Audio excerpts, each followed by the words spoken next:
system. Paperwork with the word USAID was found in the car of Mohammed Sabri Soliman, who's accused of allegedly throwing explosives at a group in Boulder, Colorado, peacefully protesting for the release of Hamas hostages. The incident happened on Sunday as the pro-Israel group Run for Their Lives was protesting on Pearl Street. Boulder police said 8 people were injured in the alleged terror attack, adding they initially received reports of a man setting people on fire. Blake Lively is attempting to drop claims that Justin Baldoni caused her emotional distress while working on their 2024 blockbuster It Ends With Us. Court documents obtained by Page 6 on Monday revealed the Gossip Girl star requested to withdraw claims that she suffered from intentional infliction of emotional distress and negligent infliction of emotional distress as a result of Baldoni's alleged misconduct. Her filing came after the Jane the Virgin star's legal team requested she sign a release form for them to access her medical and mental health records. Our quote of the day, be extraordinary in ordinary things. St. Joseph Morello. And coming up, our saints of the day. You're listening to Crusade Radio Network News. Have you ever dreamed of being like Brian Kay or Mitter Monday and being a free Farm Friday star? But you know you have no shot at it because you can't tell the difference between a U and a Y-O-U. Well, lucky for you, we have an entire bookstore filled with the books you need to become so passionate for farming, you'll soon be wearing a Brian Kay Calls Me for Advice t-shirt. So learn to grow by growing your library with books by shopping at shop.mikechurch.com. When President Trump attempts to make America great again, we'll be there for you with the best with live coverage and commentary in media on the Crusade Radio Network, our app, and always on crusadechannel.com. Our saints of the day are Saints Charles Lwanga and companions. One of 22 Ugandan martyrs, Charles Lwanga is the patron of youth and Catholic action in most of tropical Africa. He protected his fellow pages aged 13 to 30 from the sexual demands of the Bugandan ruler Mwanga and encouraged and instructed them in the Catholic faith during their imprisonment for refusing the ruler's demands. Charles first learned of Christ's teachings from 2 retainers in the court of Chief Malawagungu. While a catechumen, he entered the royal household as assistant to Joseph Mukaso, head of court pages. On the night of Mukaso's martyrdom for encouraging the African youth to resist Mwanga, Charles requested and received baptism. Imprisoned with his friends, Charles's courage and belief in God inspired them to remain chaste and faithful. For his own unwillingness to submit to the immoral acts and his efforts to safeguard the faith of his friends, Charles was burned to death on June the 3rd of 1886 by Mwanga's order. When Pope Paul VI canonized these 22 martyrs on October 18, 1964, he also made reference to the Anglican pages martyred for the same reason. Faith is making a comeback in America, reports Fox News. This is not a statement of hope, but one rooted in research, confirmed by cultural observation, and underscored by national conversations from the White House to the locker room. Recent findings from the Barna Group reflect a spiritual resurgence that is both unexpected and undeniable. According to their data, more Americans, particularly millennials and Gen Z, are returning to church, reading scripture, and expressing a desire for spiritual depth. What was once considered a post-Christian society is now showing signs of rediscovering its soul. This reawakening begins in the home. The Barna study reveals a growing hunger among families to center life around transcendent values. I'm Janet Huxley for the Crusade Channel, seeking news and finding truth. You won't hear anything about Monday's coming or fruitcakes, but you will hear the most brutally honest Catholic-inspired commentary on Parrot Talk, weekdays after the KingDude at 2 Central on the Crusade Radio Network, our app, and always on crusadechannel.com.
what you're saying is, if the Russians want to get into a nuclear exchange with the Ukrainians and NATO, meaning the United States gets nuked, as long as Trump gets blamed for it, it's okay. Got it. Yes, folks, that's what was discussed on OMSNBC yesterday. It's okay for nuclear escalation as long as President Trump gets blamed for it.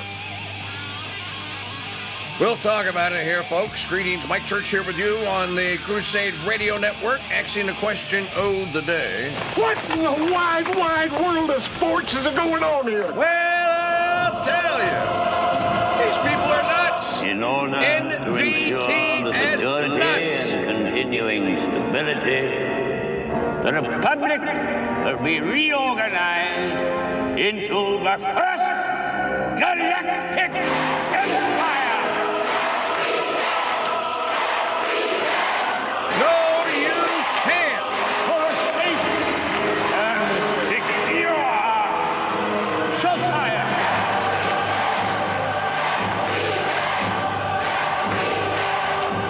So I'm calling on Congress to pass these reforms, and I'm going to sign them into law. No, you're not. Down the thunder will now you got. You tell them I'm coming, and hell's coming with me, you hear? Hell's coming with me!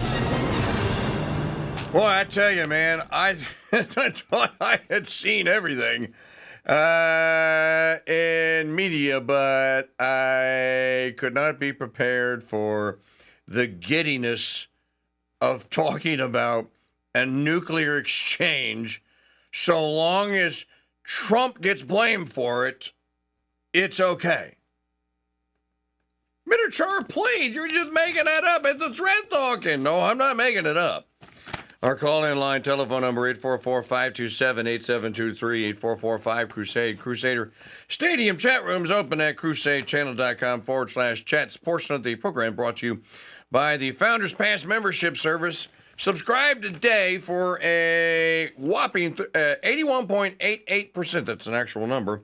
Percent discount. Use the coupon code GOLD, G-O-L-D, GOLD at crusadechannel.com/join and get all the benefits of membership, including an always-on discount in the Founders Trading Post store, the Crusader Stadium chat room, all of our podcasts, which are all nicely, neatly grouped and professionally stored and cataloged for you, including Brother Andre and Marie's Reconquest and the Daily News, Parrot Talk, and much, much more. All that for a mere $2.88 a month.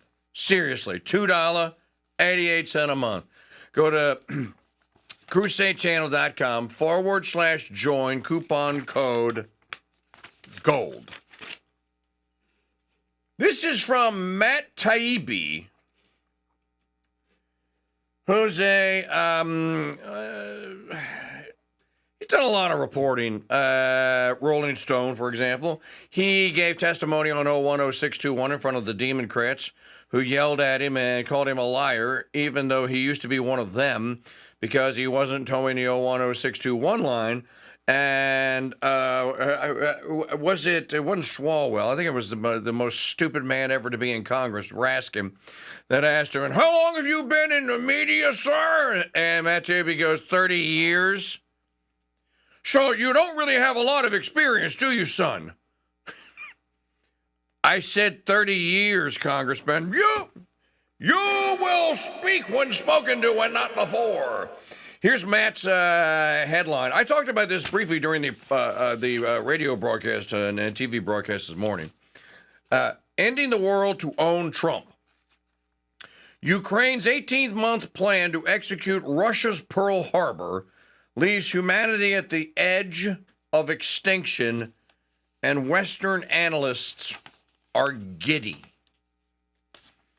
Rachel Rick Madcow and Nicole Wallace, who, by the way, I think that Nicole Wallace is actually like the reincarnated version of Mike Wallace. She literally looks like she's 106 years old. I'm not kidding, but this has to be one of the most stupid human beings ever to be in a broadcasting booth. In a segment titled Ukraine Burns Putin, but also schools Trump with surprise drone attack. MSNBC hosts Nicole Wallace and Rick Maddow chatted giddily after a paradigm-shifting operation by Volodymyr Zelensky. By the way, the only paradigm that shifted, Matt, is the paradigm that the Russians, even with Trump complaining about it, the Russians get more and more committed to obliterating what remains of Ukraine if the Ukrainians don't stop or aren't stopped, one of the two. That left the world on the edge of nuclear exchange. This is about as close as you could get to a nuclear disaster or to the threat of nuclear war. You see, I don't know what the exact threshold is, but apparently the Russians have a threshold whereby if a certain amount of their squadron bombers or big bombing planes, if a certain amount of them are destroyed by an enemy and the conflict is ongoing, well, if you get to a certain level, let's just say it's 25%. If 25% of these, your primary aircraft that can fly bombing sorties or whatever, if 25% or whatever the number is of them are destroyed, well, the Russians then have built into their DEFCON protocol, if you will, like, we have DEFCON 4, DEFCON 3, DEFCON 2, DEFCON 1, into their DEFCON, that this will elevate their DEFCON to the point of nuclear exchange would be on the table. And you can see that the existential reason for that is if you lose a quarter of your ability to fight or your ability to fight back, then you can't afford to lose half of it in another strike. And if you don't have then the analog capability, then you have to turn you may have to turn to nukes. And, of course, no one wants to use a nuclear war unless you work for MSNBC, apparently. Rick Maddow first plugged Wallace's new podcast, The Best People. Then they bantered about Wallace's husband, then moved on to Ukraine's audacious Sunday drone attacks, which is said to have destroyed a third of Russia's strategic carriers in an operation widely dubbed Russia's Pearl Harbor. They did not destroy a third.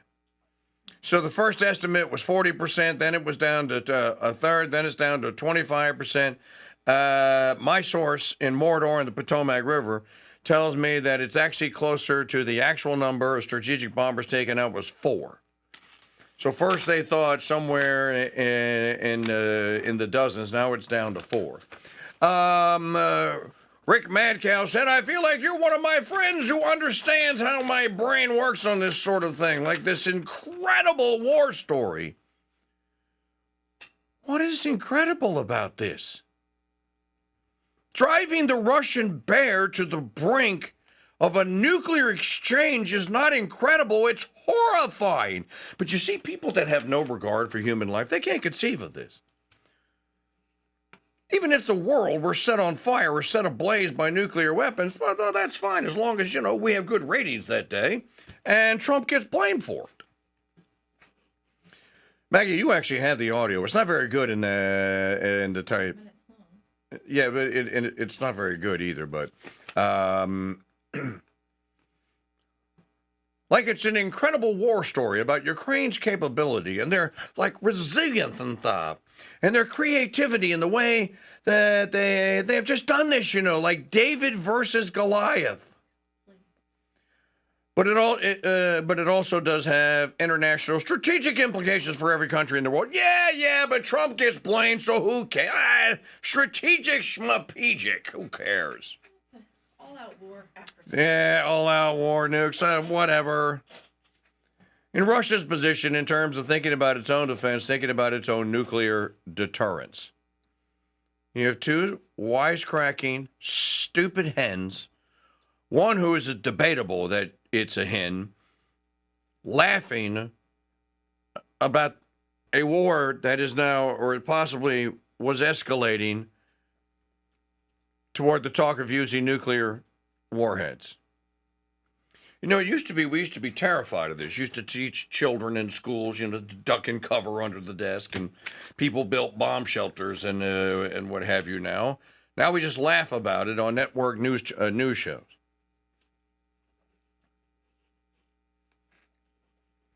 A network scriptwriter once told me the purpose of every TV news segment was to end on the note, "Isn't that like weird and stuff?" And that's how Rick Madcow framed this moment. Ukraine just pulled off this incredible David and Goliath story, but it also has strategic implications in terms of nuclear deterrence. Isn't that weird? I wouldn't describe that as weird, would you? It was agreed, Wallace, who managed a few moments of smileless narration as she offered a grave observation. The idea that Ukraine will not score massive victories in this war and do massive damage to Russia, that will also have implications to our national security, was probably an erroneous assumption. But yes, in general, the situation is just bat poop crazy. Then they moved on to Trump is moving the country away from what the people want it to be. No one in their right mind wants the United States to remotely resemble what you and your sick bull-dyke lesbian brain think it ought to be, Rick. And when you look at what Ukraine did, it didn't just score a massive military victory. It displayed technological competence that is the envy of the world this morning. First of all, if it displayed technological competence, then the United States displayed technological competence because those Azov Nazi nutbags and Ukraine can't even spell technological competence. So it's not just that we're on the wrong side, you see. It's not just that we're flying blind. It's that we may have missed out on an unbelievable technological breakthrough that we, heaven forbid, might need someday. These witches are talking about nuclear exchange of nuclear warheads that will vaporize tens of millions of people instantly like that. Oh, yeah, but I think Trump's going to get blamed for it, so it's okay. For almost 10 years, Taibbi says, we've had a consensus mechanism that evaluates all things this way. If it's bad for Trump, it's good for the world.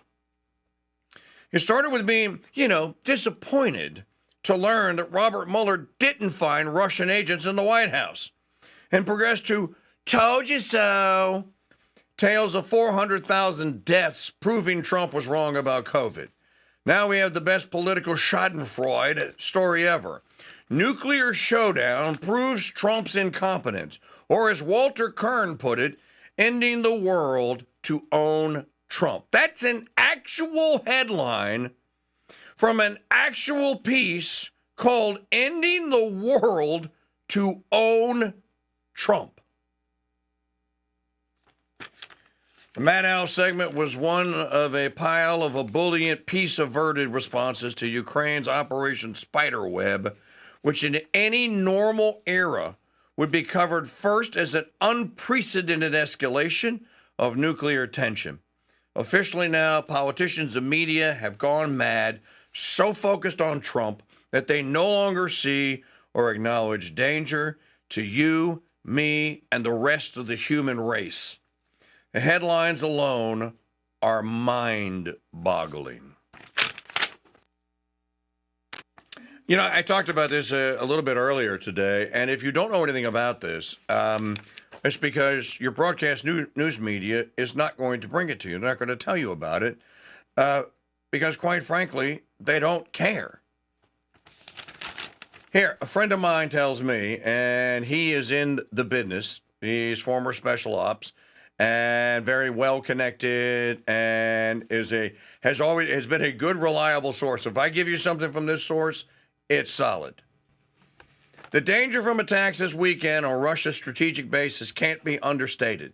Kiev took advantage of the verification assurances in the new strategy between Russia and the U.S., which established that we'd not disrupt the ability of national technical means, satellites in other words, to verify numbers of our strategic forces. As such, Russia and the U.S. leave their bombers in the open under the assurance that the other would not allow them to be attacked.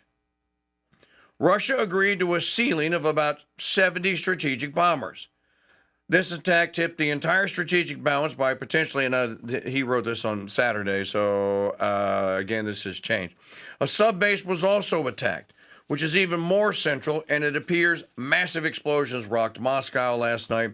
The Russian response will likely be disproportionate. We don't know what it is yet, because Marco Rubio flew over there immediately to try to meet with Lavrov to go like, hey, man, we didn't have anything to do with this. Which Lavrov is going to laugh off. It's going to go like, there's no way those dunderhead morons in Ukraine pulled this off. And by the way, this is part of a treaty betwixt us. We agree that we're going to leave a certain amount of bombers out in the open so your satellites can see them. You agree you're going to leave a certain amount of your bombers out in the open so our satellites can see them. Kind of an assurance of mutually assured destruction to the rest of the world. We see what they got. They see what we got. Neither one of us wants to get these birds in the air and have a war going on. So we only leave them out in the open under the assurance that, okay, we'll show them to you. You got to promise that you're not going to destroy them. Well, the Ukrainians, well, yeah, screw that promise. I'm surprised that I haven't seen anything on Trump's true social media about this, because someone at NATO had to know about this. There's no way the Ukrainians are capable of pulling this scale of it up. And by the way, they planned it for 18 months. If they were planning it for 18 months, that means that the Biden regime and Lloyd Austin and Victoria Nuland and all the rest of the usual suspects were all in on it. Ladies and gentlemen, do you realize, I mean, I'm trying to wrap my head around this. The Biden regime aided and assisted in the planning of an operation that directly violates a strategic, okay, what's the SALT treaty? Strategic Arms Limitation Treaty. I think the first SALT treaty goes back to Ronald Reagan, early 1980s, mid 1980s. And I think that the other SALT treaties were Reagan negotiating with Gorbachev and to try and draw those numbers down, the potential for a nuclear exchange, mutually assured destruction, right? The Biden regime then materially participated in the planning of an operation that would directly and intentionally violate a treaty that the United States is party to with the Russians. Now, to do so would be to place 330 million people in this continent at risk of being nuclear annihilated. For what purpose? We're not Ukrainians. We don't own Ukraine. It's not a territory. So and you can't even say for the defense of Ukraine, for the offense of Ukraine, the Bidens put the rest of the United States, hell, the rest of the free world at risk. And then they were going to get away with this. They were going to try and get away with this by violating and violating a treaty. Since hardly anything is you have to go to the dark web basically to find news about this. You can't find it in the mainstream. They don't want to cover it. Think of it like this.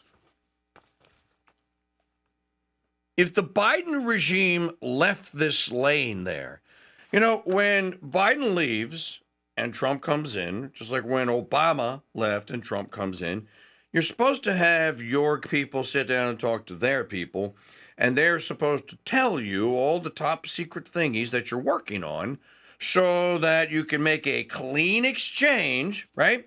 So that your people know that, hey, my people, me and old Corn Pop have been working on a secret mission.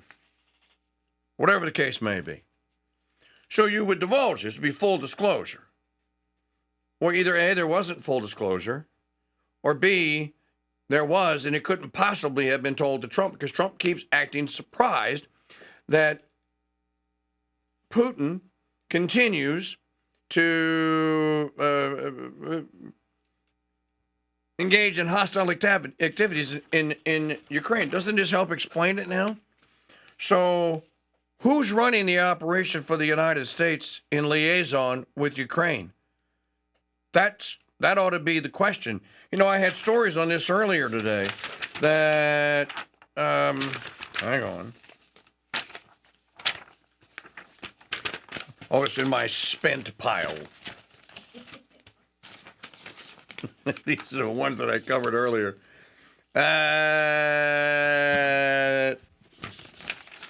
Ukraine strategic escalation intended to influence talks. And again, are they influence them to do what? And this is written by the Alabaman, he goes by, at LouRockwell.com. I'll just read you the conclusion of it. Ukraine's international position continues to deteriorate. Come June 6, EU import privileges for Ukrainian products will end. The impact on the Ukraine economy will be serious. Yesterday, Poland, Ukraine's most supportive neighbor, elected a conservative president who is not in favor of Ukraine. By the way, that's a huge deal. And it's something else no one is talking about. But the Poles went to the poll, literally. And here, Daniel Davidson, our friend, has a piece about it at thefederalist.com. European populism is rising against an oppressive political elite. So what the Europeans are doing are saying, literally, Europe is going to make Europe Europe again against the wishes of the oligarchs. We'll be right back.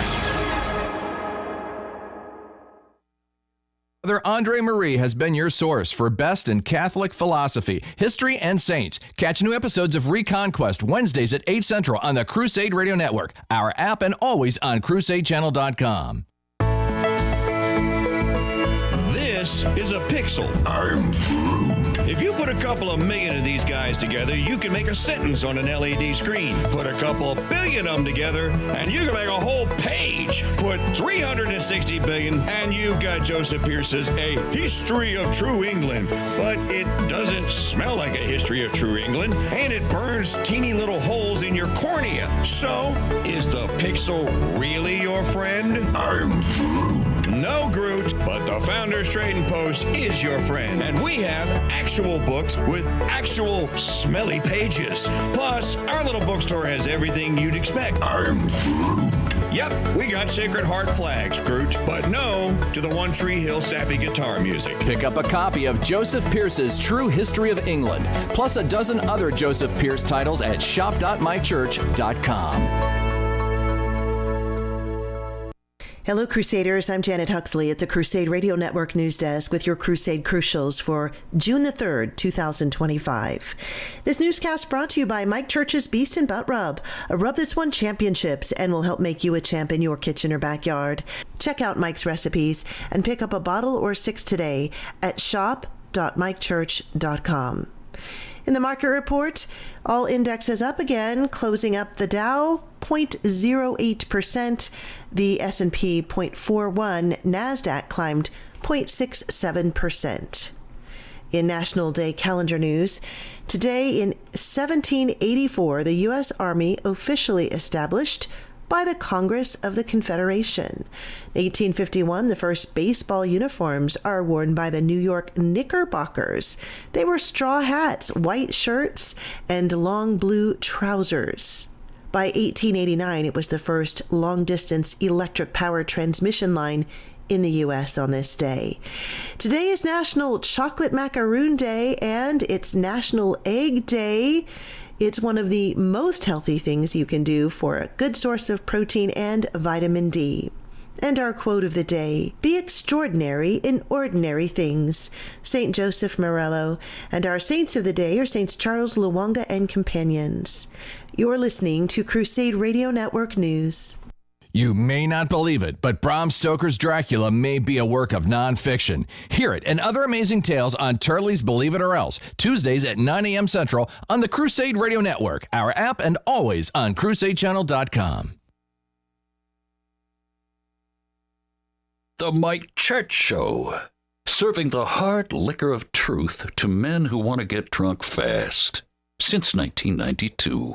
Hast du etwas Zeit für mich? Singe ich ein Lied für dich von 99 Luftballons auf ihrem Weg zum Horizont. Denkst du vielleicht grad an mich? Dann singe ich ein Lied für dich von 99 Luftballons und dass sowas von sowas kommt. Well, this song is about nuclear war. I thought I'd play the Kraut version. It sounds so much more threatening when a Kraut's yelling at you, even when they're singing and yelling at you.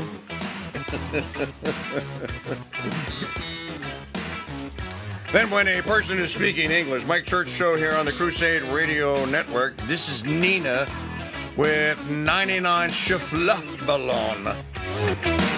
Hit it!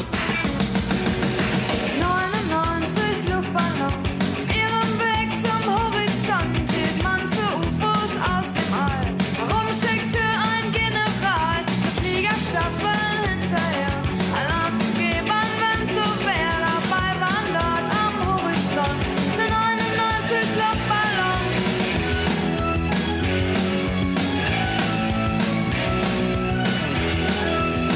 The radio juggernaut, the left, and Baphomet's useful idiots do not have an answer for. Mike Church Show here on the Crusade Radio Network on a Tuesday. Thanks for being with us here today. This portion of the program brought to you by our friends at mypillow.com/KingDude. Spend $75, get free shipping on all of your orders. Spend $100, Mike Lindell will throw in $100 worth of digital coupons and credits for online retailers that MyPillow.com does business with. Great specials and great deals. Don't forget the MyPillow, the My Slippers, the My Mattress Topper. They even have things from My Pet at MyPillow.com/KingDude, MyPillow.com/KingDude. I went to Trump's true social media because I wanted to see if there was any mention of what we were just talking about last segment here on the true social media on his account. And I'm back 2 days, and I don't see anything. So I don't know that he has been briefed about this or that they told him about it. If you're just joining us, we're talking about the Ukrainians trying to start World War III by going after the Russians and violating a treaty that the United States is a signatory to, which to me is just, it's incredibly just, stupid's not the word. To want to kill, or to run the risk that hundreds of millions of human beings are vaporized in a nuclear exchange, that's not just stupid, that's evil. In any event, another headline, another story no one is talking about. European populism is rising against an oppressive political elite. Europe's political class has turned its back on the people who it was supposed to protect. The people have taken notice. I think that's the same thing that's happened here in the United States. To hear it explain, well, how do you explain the Trump MAGA phenomenon? Explain it because the man actually seems to care about all things American. By the way, I got an email today from the Celebrate 250 Commission, which is going to do the bicentennial, I think that's how they say it, the 250 the birthday party, and that the preparations are being made for this. This is another huge event that's coming up here. Will we make it to it? Will these lunatics who think it's like funny and think it's like something that, you poke each other in the rib cage and laugh about? That the Russian bear, how many of you have seen the Kevin Costner, Bruce Greenwood film, 13 Days? Really well done. It's about the Cuban Missile Crisis. Let's see here. Let me see if I get the cast right. Bruce Greenwood plays JFK. Or maybe it's not Costner. Maybe it's Bruce Greenwood. I'm trying to remember who the actor is. 13 Days. Trying to remember who plays Bobby Kennedy, Sr., Robert RFK. It's Kevin Costner. It is Costner. Bruce Greenwood. So if Bruce Greenwood is Bobby Kennedy, is Costner JFK? Or is Costner? Kenneth O'Donnell is who Kevin Costner plays. Okay, so he plays the Secretary of Defense dude. Bruce Greenwood plays Kennedy. Okay, I thought Bruce Greenwood. In any event, yeah, who plays Bobby Kennedy? Stephen Culp. Stephen Culp plays Bobby Kennedy. So in any event, the film is a dramatic retelling of what we call today the Cuban Missile Crisis, which apparently must just be high theater comedy around Biden, around the Democrats, and the usual suspect. They must just look back and think that it was funny. But in the movie, it is shown that the moving of the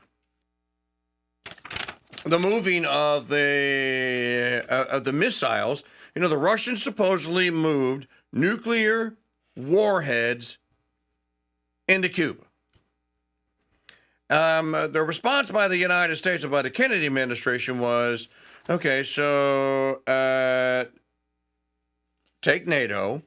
It was to take American-made nuclear warheads or nuclear missiles, and I want to say that they sent them to Poland to get them close enough to Russia, and then it was communicated through the Secretary of State that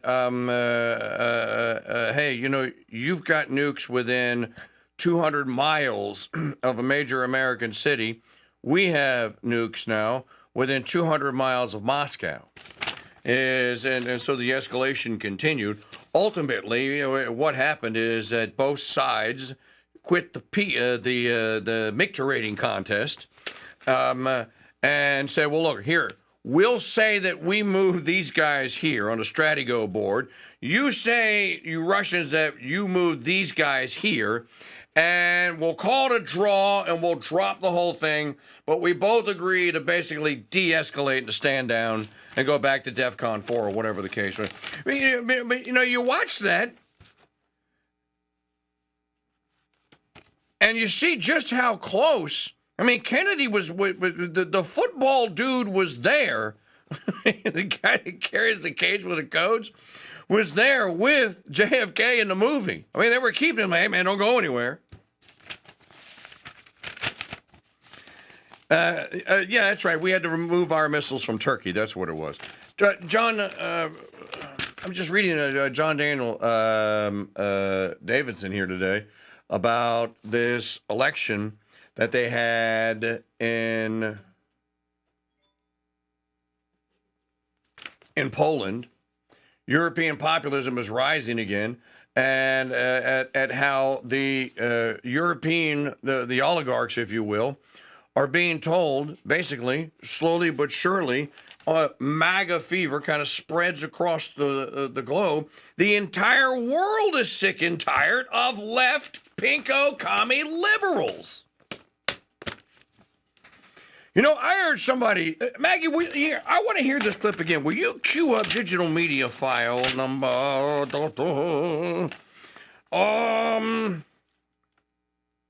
I think it's 13 that won't be played earlier today. Stephen Miller on with Lara Trump. I want all of you to hear this, and I want you to pay very special attention to how Miller characterizes who was in the White House, who was in the Biden regime, and was trying to take out President, then citizen, Trump. No, it's 13. 13 is the one we played earlier today. We didn't get the 14.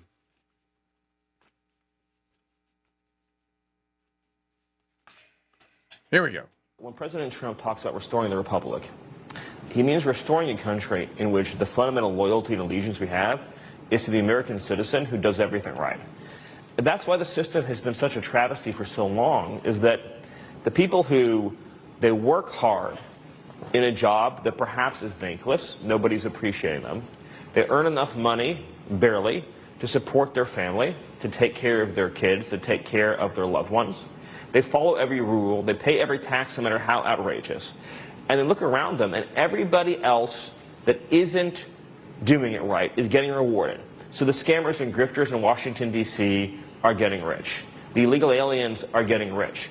The criminals are getting away with everything. So this person thinks, I've done everything right in my life, and the entire system serves everyone at my expense. Restoring the republic means that the citizen, the law-abiding, God-fearing, honest citizen, is at the center of the government's priorities and allegiance. And that's what President Trump is doing with his leadership each and every day.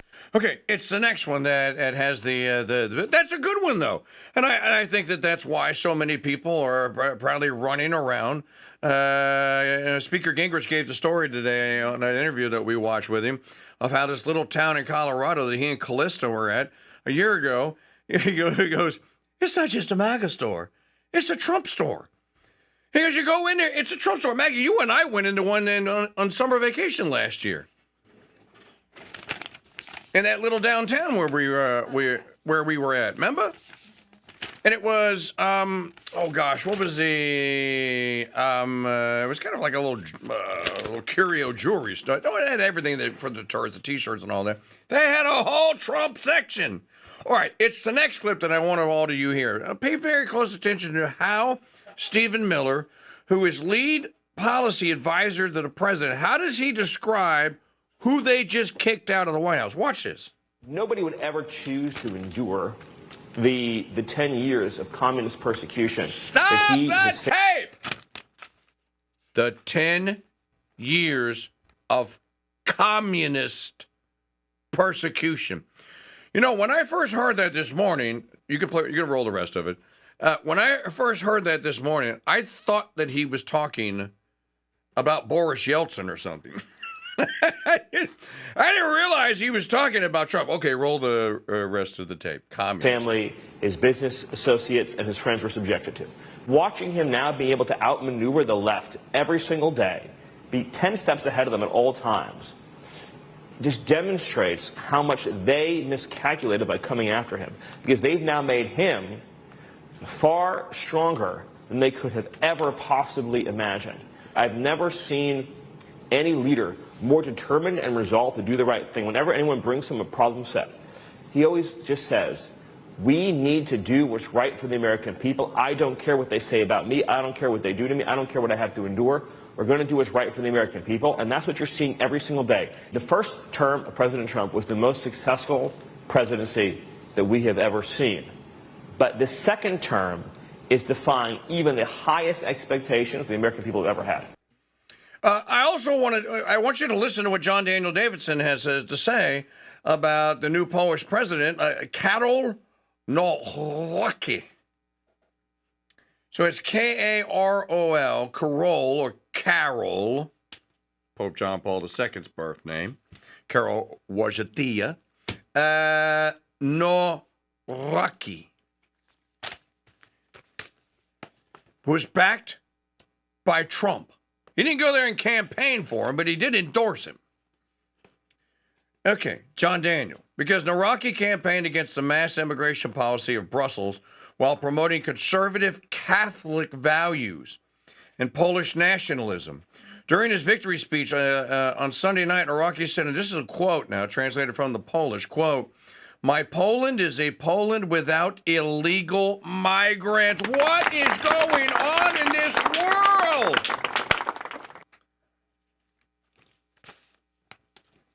Americans need to stay put in America. Mexicans need to stay the hell put in Mexico. Venezuelans, get out. We don't want you. But you're the land of milk and honey. You're the Statue of Liberty. We'll give it back. The French can have it. Go invade them.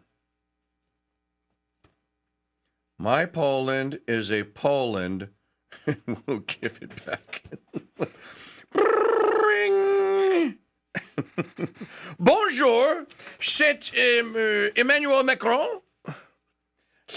Emmanuel, it's down, you know, I don't speak that faggot language. It's French, you know that. I only speak good old-fashioned American. Oui, Monsieur President. How can I maintenant aider? Oh, sorry, how can I help you? Look, Emmanuel, I know it was a gift from your people to ours, but our country is not, how shall we say, it's not Europe's dumping ground for your dregs and all the illegal, dark-skinned Muslims that you've taken in. We're not taking them anymore. You can keep them, so I want you to come and get, Manuel, I want you to come and get your statue, okay? You can put it up in somewhere in Paris and invite the whole third world in if you want. I really don't care. But please come and take the statue. We're putting up a statue of Lady Maga in the port. Statue of Lady Maga. Instead of Lady Gaga, Lady Maga. My friends, did I just make a neologism right there live on the air, Lady Maga? All we need is Lady Maga. All right. Yeah, you can have the Statue of Liberty back. We don't want it anymore. My Poland is a Poland without illegal migrants. It is a Poland where instead of integration centers, there are deportation centers for those who want to destroy our safety. Nice. So you're saying we might be able to escape to Poland if we have to. Turns out this sentiment is increasingly popular, not just in Poland, but all across Europe. You know, you kind of see that Independence Day, the movie, where we all are coming to the same realization that we have to fight this same enemy and figure out how to shoot their giant ships down out of the sky. It turns out that this sentiment is increasingly popular, not just in Poland, but all across Europe. Last week in Portugal, the right-wing populist Chega party overtook the center-left Socialist Party as the country's main opposition. 6 years ago, Chega had only one seat in the Assembly of the Republic and now has 60. In Germany, Alternative für Deutschland. You know, when you say something in German, you got to yell it. Für Deutschland is one of the most popular political parties in the country, yet Germany's domestic intelligence agency has officially classified Für Deutschland a right-wing extremist group. Of course they are. Why? Because AfD opposes mass immigration and promotes German national identity. You see, you keep hearing this national identity. You're just an American nationalist. Well, actually, you know, I'm a Louisiana nationalist, but yes, I am. Thank you very much for noticing. In France's national elections last year, only a desperately cobbled-together coalition of left-wing lunatics prevented the right-wing National Rally and its allies from winning. These populist movements are seen as a threat to the political class of Europe because they are concerned primarily with a proper historical understanding of what the nation is and what the state is for, which is the preservation of the nation and the defense of its people and heritage. You know, John Daniel, that is pretty much what we have talked about over and over and over and over again, which is why when someone like my, used to be my old friend, Miss Shedlock, goes completely leftard, we need the illegal, we must be a nation of immigrants. And then he goes off and starts defending the anchor babies. And I'm like, why? Why would you do that? Well, because the 14th Amendment says so, and I'm not a xenophobic racist like you, Mike. All they have left in their little bag of tricks, it's not even a bag of tricks now. It's like we come with AR-15s with 32 round mags, and they come with little pew pew pew pew, with little pop guns. They think that they can still yell at us and call us names. By the way, speaking of being yelled at and being called names, racist, bigot, sexist, homophobe. Let's start with homophobe. Have you guys seen, ladies and gentlemen, have you seen what you will be graded with if you wander by mistake, because I told you years ago to never shop there again, into a Target? Maggie, you want to show them? You will not believe what will greet you when you walk into a Target store. There it is. You will be greeted by this. You can see this on the B-roll there if you're watching this on the Crusade Radio Network. Targeting opts out of Pride Month and replaced its Pride collection with an America First summer display. It also recently scrapped its DEI program. I mean, look at that. Everything is red, white, and blue, stars and bars. Look at the guy, the dad and the son in the background there, and their USA T-shirts. What is going on out there? Well, I think that it's easy to understand and to explain, which is why the leftards and the communists that we're fighting are never going to get it, because the only way they can, and the only way they will, is if they renounce. You either join us, you're either with us, or you're against us. And I think many of these fools are just going to stay against us because they don't want human flourishing. You know, to me, I go a little deeper with this than anyone else in media, because, or most people in media, because I look for the spiritual causes and for the spiritual benefits and spiritual costs. You agree to a crossroads deal. You're basically old school priest that I know gives homilies and says mass at St. Patrick's in downtown New Orleans every other week, every other Sunday. Gave a homily 2 weeks ago on the Sunday before the Feast of the Ascension, and he talked about the passage from St. John's Gospel, where St. John says that our Lord said to them, hey, anything that you ask of the Father in my name, he will give to you. And Father said, and this, I thought this was just brilliant. And Father said, well, you know, that also works for the other guy too, for the other spiritual entity. If you say out loud, not to God, but to, hey, Satan, Baphomet, Bagul, you're listening? I'll trade you $10 million and 1 million followers on YouTube. I'm not going to go any further because I don't want any demon in the area to pick up on that. I don't want to have to St. Michael them.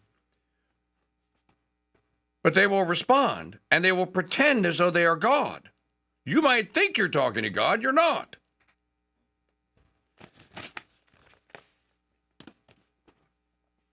So I think that at the end of the day, what we have here, and with the election of this very devout Catholic guy in Poland, is the sides kind of aligning again. And slowly but surely, you can see that things are happening. They may not be happening at the breakneck pace that many of you want them to happen, but you can't say that they're not happening. Maggie just put it's hard to believe that's the same store. Greatest radio producer in the history of radio producers, as she throws that graphic up from last year. I mean, look at that. Last year was Take Pride with Team Pride tank tops, the first thing you saw in a Target store. And now this year, it's MAGA, red, white, and blue flip-flops and USA T-shirts. Absolutely incredible. So we're just about out of time. This portion of the program has been brought to you by the Founders Trading Post store and the Founders Pass membership service. Shop in our store at shop.mikechurch.com. Become a Founders Pass member. It's easy to do. $2.88 a month or $2.99 a month is all we ask of you. Go to crusadechannel.com/join. Crusadechannel.com/join. And shop with us in our store, shop.mikechurch.com. We'll see you tomorrow. God bless you and Mary keep you. I'm going